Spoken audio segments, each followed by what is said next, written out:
As a church, we often talk about evangelism. We say, go and tell others about Jesus. Then on Monday morning, we pack up our two children's lunches and tell them to go out and evangelize other kids at the secular government school that they attend. Parents then go off to work.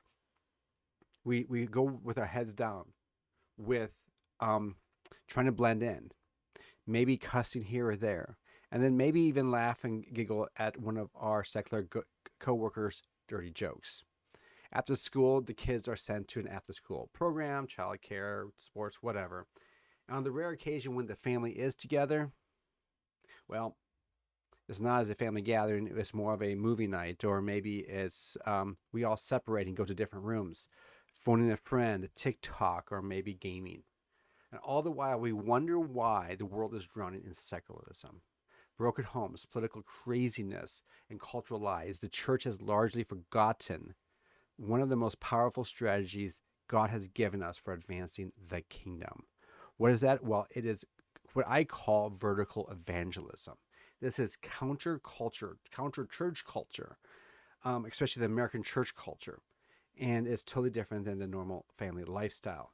It is a faithful discipling and raising of children, strong Christian children, large families, being fruitful families before we pour our primary energy into an outward efforts of evangelizing the rest of the world.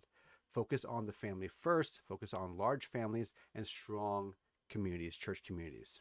The modern church has made this a critical strategic error, I think, where we think that we just get kids saved and then just say, oh, after that, family's optional. You don't have to focus on the family anymore. It's an optional side issue in our culture preferences while pouring in our time and resources into these flashy programs or volunteering for this or that thing at church or trying to get into some sort of ministry to help other people while ignoring our family. We buy into the world's bogus overpopulation myth as well, and we think that we should not have large families. But God says something different. God told us to go out and multiply and replenish the earth, refill the earth, conquer the earth.